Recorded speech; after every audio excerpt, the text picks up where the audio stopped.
Oh my goodness, my Matchday 3 squad. I was hoping it would look like Beyonce FC, but instead, it turns out it was Karen FC. Look at this, no, look at this monstrosity. Oh, it's so bad, it's so bad. But in this video, we're gonna be fixing it for Matchday 4. And yeah, let's hope we can get back on track because I've been absolutely finished in World Cup Fantasy. So yeah, be sure to leave a like, hit that subscribe button with notifications on for more World Cup Fantasy content and soon to be FPL because FPL is coming back very soon. So we'll be on that. And yeah, let's get right into it. All right, you've seen my Matchday 3 squad and yeah, it wasn't too good. It was just those substitutions, man. You know, those World Cup rotations. You know, obviously it made sense from a manager standpoint, but for yeah, a fantasy standpoint, yeah, very bad. I should have used my wild card. That's big mistake on me, but you know, it is what it is. You know, but we have unlimited transfers for Matchday 4, and this is what I've done. And yeah, you could see I've made like 5 or 6 alterations. We've got an extra 5 million to spend as well, which was pretty nice. So yeah, let me show you what I've done.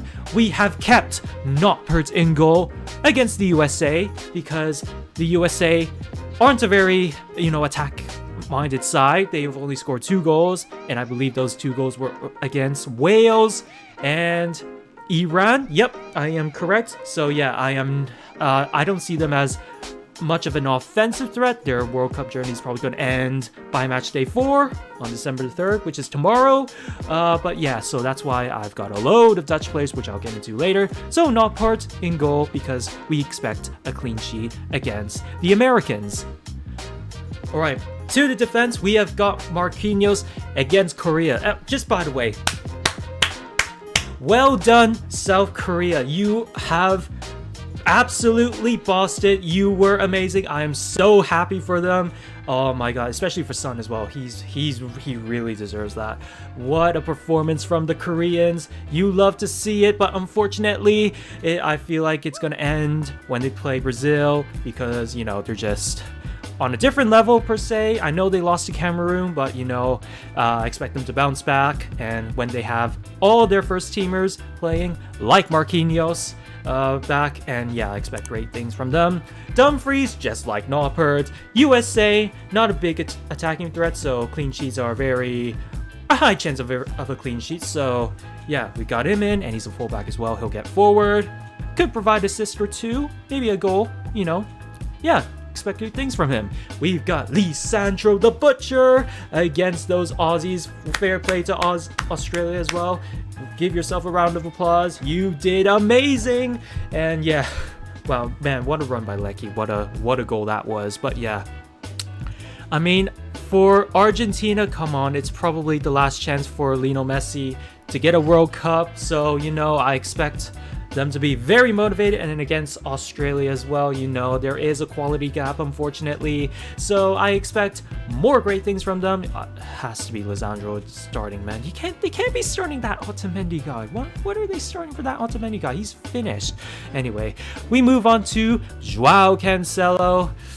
Not too impressed with him in the World Cup so far from a fantasy standpoint.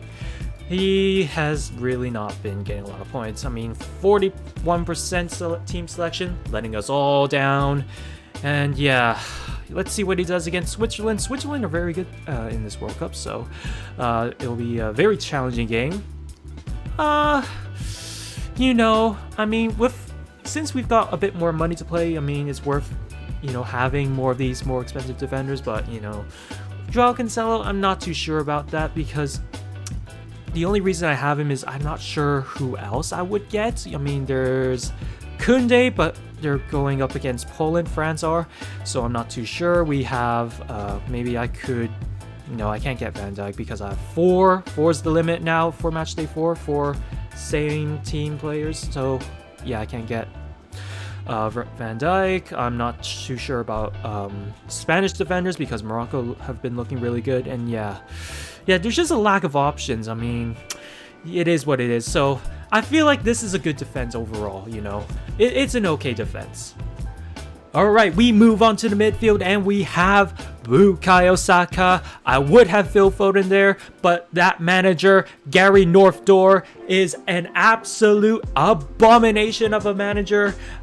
He is so boring. He does not understand the concept of flair technical players. He just wants the boring players. And I'm not saying Saka is a boring player, just as a disclaimer, but you know, he just selects those players that are just a bit meh. Like, his team selections are a bit meh, but you know, this guy, Saka per se, very well deserving of a start, but it's just I just don't rate Southgate as a manager. But you know, Bukayo Saka, he did well against Iran, but you know, hasn't done much since per se. So I'm still okay with it. England are obviously have a lot of quality players, Saka included. You know, I feel like he was just the best English player I could have selected. I mean, Harry Kane has not been good this World Cup. I would choose Marcus Rashford, but I'm not too sure if he starts or not. You know, he's come off the bench in this World Cup, so I'm a bit confused on that. And I feel like Saka is a surefire starter, so that's the main reason why I still got him. We've got Davy Klaassen in the midfield. Very underrated player, done very well so far. He's got like 2 goals in the group stages, like really good, and like 1 or 2 assists. Not too bad. 6 million as well against the USA. I think it's worth a shout, you know, worth a shout.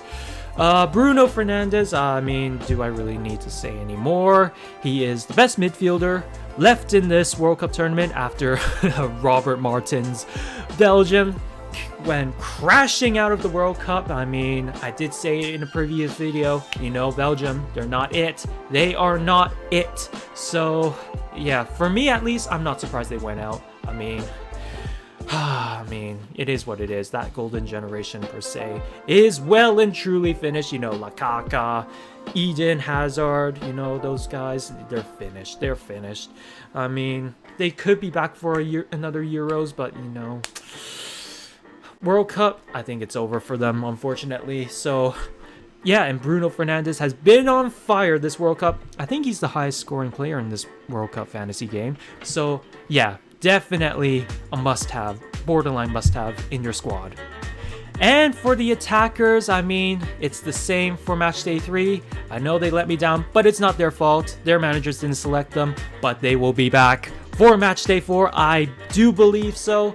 I mean, how can you go wrong with this attack? I mean, you've got Kylian Mbappe, world class, absolute animal, you know, 2 starts, 2 goals. You love to see it. Lionel Messi, I mean, what more can we say? He is the GOAT in many people's eyes. And yeah, he's just going to perform. Most probably his last World Cup, but you know, so he's going to go out performing with a bang. And with Cody Gakpo, he has been amazing. Like 3 goals in the group stage. You love to see it. How can you go wrong with this attack? Like, they're all performing. They're like the best 3 attackers in the game. Like, who else would you put? Like, honestly, who else would you substitute apart from these 2? Like, you're not getting Harry Kane. He hasn't scored. You're not getting Benzema. He's not in the World Cup. Vinicius, not done much. Neymar, injured. Lewandowski might go out. Ronaldo, maybe. And yeah, you just get to these other, you know, less quality attackers. So, I really do believe these 3 are the best attackers in the World Cup fantasy. The best you can get. And yeah, they will be performing for me. Well, I hope at least, but with my luck, they'll probably won't. So that's that. And Messi as captain against the Aussies, you know, unfortunately, I do like the Aussie team. Did very well, just like the Korean team, but you know, I feel like they're going to go out. And on the bench, we made a few alterations. I've got McAllister on the bench. You know, he's a bit in and out of the team. I'll wait until the lineups come, and then if he starts, I can substitute him right before the game. So that's that. We've got Gavi. You know, I like this guy. You know, he's just there. I mean, I feel like Morocco's a very good team, so that's why he's on the bench. And Luke Shaw, you know, Senegal, I feel like can cause a few problems. So, you know, so that's my thinking in this match day 4 selection. Let me know in the comments down below what you think. If you would make any alterations, what would you do? And leave a comment down below what you've done with your team. I would love to see and hear from you in the comments. So that's going to wrap it up for this video. Thank you so much for watching. Be sure to leave a like, hit that subscribe button with notifications on for more content from me coming up very soon, and I'll see you in the next video.